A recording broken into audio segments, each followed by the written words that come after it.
NFL offseason wrapping up. USA Today Sports' Nate Davis handed out report cards for each NFC team's performance. Here are the NFC East grades. They might surprise you. Redskins, B.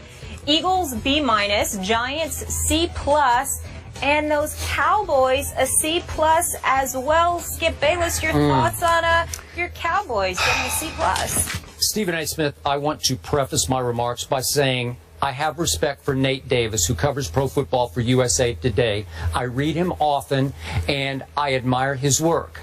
All that said, I'm going to give Nate a C- for giving my Dallas Cowboys a C+, because I do not get it.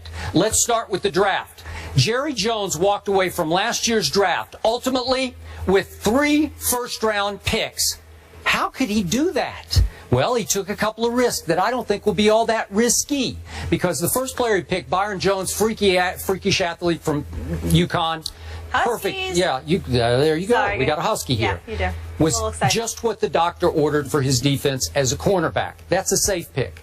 Randy Gregory in the second round, bottom of the second round, I realize he comes with some baggage, but I love it that our Herm Edwards has become a mentor to Randy Gregory. That's fair. Best pass rusher in the edge rusher in the draft.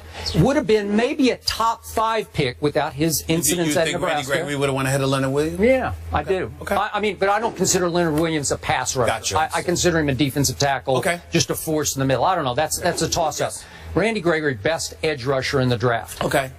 Lyle Collins, obviously, had his issues that we've talked about. It was unfair. It was completely unfair. He didn't have any but issues. He became a street free agent that Jerry just flat out stole, I thought. Okay. So now you added a top 10 pick to the best offensive line in all of pro football, so you strengthened your strength. And now, Greg Hardy, I realize there is behavioral risk here, but you want to talk about stealing somebody on salary? Jerry stole him also. And if he shapes up and flies right and stays straight, he's one of the best pass rushers in pro football, if not the best pass rusher in pro football. And as we all know, after 6 games, we don't know how this is all going to shake out because they're still pursuing this, but he's going to be a Dallas Cowboy. Then I see that the Green Bay Packers that you love got a B+ just for signing their own. So shouldn't my Cowboys get a little respect for signing their own? That's the strongest point that you made. The fact that they should get some respect for and credit for signing their own. I do agree with you there. And by the way, those two are obviously Dez Bryant eliminating a huge distraction and slipping under the radar. Cole Beasley got locked up for a long time. He's becoming as dangerous a slot receiver as there is in pro football. I do agree with that as well. He's somebody to keep your eyes on. I like Cole Beasley a lot, and you know how I feel about my man Dez Bryant. You lost Justin Durant. You lost this kid George Selvey. You lost Anthony Spencer. You don't know how healthy Sean Lee is going to be. Let's call it what it is. Okay, but he is healthy at this moment. But he is healthy at this moment. Yeah.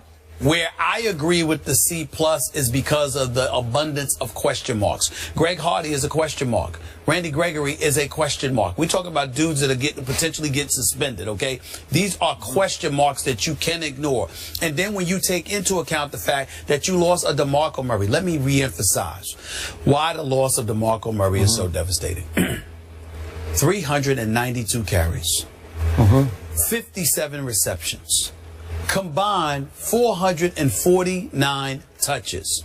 See, to me, this notion that we can do whatever it is that we want to do because we've got the best offensive line in football that's where things get very, very interesting. Because you know my feeling about the Dallas Cowboys. Accident waiting to happen. Whatever can go wrong will. At the most opportune of times or inopportune of times. I told you before the playoffs. I said to you flat out, it could be the regular season, it could be the playoffs, it could be until the Super Bowl. But mark my words, when something needs to go wrong, it will. And sure enough, it did with the catch. In Green Bay? With the catch. It was that wasn't their doing. It wasn't. They weren't an accident. What I'm trying to say, they got robbed. What I'm trying to say to you is that we feel he got robbed because we think the rule is bogus. But the rule was on the books. box. And the rule in the NFL's eyes was accurately applied. So as a result, it sort of fell in line with my credo of accident waiting to happen because it's the Cowboys. And so now you could call it a stretch all you want to, but it's never a stretch with the Dallas Cowboys because repeatedly something gets in their way, and it's usually themselves. When I think about Randy Gregory, when I think about a Greg Hardy, I think question mark. When I think about a DeMarco Murray, letting him go, not only do you let him get away, you let him get to the Eagles. I think that was a mistake. When you think about bringing in Darren McFadden, who's injury prone, and then you've got Randall, and you've got Dunbar, question mark. And as a result of that, Tony Romo is going to have more of the onus placed on his shoulder. Now, you gave him a reprieve for a year, because you took some of the load off of him and you just threw it on the back of DeMarco Murray and tried to run him into the ground, okay? But now, Tony Romo, Mr. $55 million in guaranteed dollars, Mr. $108 million man, he's got to show up and earn his money, especially since they made the $70 million investment in Dez Bryant that involved the $20.5 million signing bonus and $32.5 million in salary. You've got to sit there and the signing bonus and salary, all of that. I'm saying to you, when you look at all of that for Dez Bryant, you've got to validate it between him and Tony Romo by making sure Tony Romo drops back to pass and throws that football, especially when Tony Romo said to you, give me an offensive line. Let's do this, and I'll come through for you. So to me, that all plays into the hands of the Dallas Cowboys, reverting back to what they were prior to last season. And that's where the C+ comes in. Had you kept DeMarco Murray, then that would be different, because what you're saying is the formula that we incorporated last year worked to perfection for us, as far as we concerned. 1,845 yards rushing, lead rushing NFL, top running attack, etc., etc. Now you've gone away from that because I don't believe McFadden, Randall, and Dunbar will be relied upon as heavily, which is going to put more of the onus on Tony Romo. That plays right into my hands, which is why I say it's a C+. It would have been a higher grade if you had kept with what you were doing last year. Clearly, you're not going to do that this year around. First of all, DeMarco Murray took hundreds and hundreds of hits last year. He will not be the same this year, which is why he was a bad bet for Jerry Jones to give Dez's money to DeMarco. Let the Eagles take that risk because they will pay for that risk. He's not going to be what he was last year, certainly not running behind the Dallas Cowboy offensive line versus the Eagles offensive line. Allow me to interject with that. Skip Bayless. At the time that DeMarco Murray, it was very early in the season, when you looked at DeMarco Murray, you said, this guy he's bringing it, baby. That's what you said. I'm saying to you, you could not have had the foresight to see, rather than run him into the ground, he is somebody that we can sit there and we can preserve rather than give him 390. Hold on, let me finish. Rather than give him 392 carries. How about give him 292 carries or something along those lines? Let Dunbar or Randall run the football more, because I think it's Dunbar. I'm sorry, I think it's Randall. It's either Randall or Dunbar that averaged about 6.7 yards a rush. It was Randall. So I'm sitting there saying to you, if you have that going on, you could have preserved DeMarco Murray, because it's not just about this season, it's about the future. But since they have been out of the playoffs for 4 years, losing to every division opponent they could find in the last regular season game of the season 3 years in a row to all 3 different teams within their division, what happens is they were so desperate to make the playoffs, they ran DeMarco Murray in the ground. And in my opinion, they couldn't keep him. Well, again, Philly way overpaid for DeMarco Murray at his age and stage of his career. But they way overpaid for him because they're thinking about the 845 yards rushing. I think had DeMarco Murray not been used up as much, ran significantly less, I don't think that the Eagles would have came and gave him that money, because they would have looked at his level of production. They would have said, you know how this NFL works. They would have said 1,845. Well, what if he just ran for 1,400 yards? What if he just ran for 1,300 yards? He wouldn't have got the same money. And as a result, he would have been somebody that wouldn't have had that money in the free agent market. The Dallas Cowboys could have been able to keep him, but they had no intention of paying him. Okay. They had no intention of paying him. Here's why. You are underestimating how great, I mean great, that Darren McFadden can be next year. He had a monster college career. Yes, he did. He has a good relationship with Jerry Jones because Jerry's a big Arkansas booster. Yes, I know all Arkansas, that. Okay? He was never quite happy. You have called the Oakland Raiders a football atrocity. They are Am I right? football atrocity. Okay, thank you very much. I really so think he was beat up. He couldn't stay healthy. But the 1 year that he did stay healthy in 2010, he had 1,664 total yards from scrimmage. That's pretty good. This is college? No, at the Raiders in 2010. Okay. Yeah, in 2010. How many? So let me get this straight, Skip Bayless, because I'm at a loss. Yeah. I'm at a loss. Help me out, Molly. I need your help. I think you're struggling. Is what you? No. I need your help because something just an epiphany hit me. Could y'all turn off that B-roll, please? I need the camera on me at this moment in time. Forget all them highlights because an epiphany hit me. When we were talking about the quarterbacks last year. Skip Bayless specifically said, when I brought up Aaron Rodgers winning a Super Bowl, oh my Lord, I don't even remember. What year was that? 2010. Oh, but now that it's come to Darren McFadden, we can remember 2010. Oh, we're now putting Darren McFadden in the same sense with Aaron Rodgers? Aaron Rodgers' stock is going down.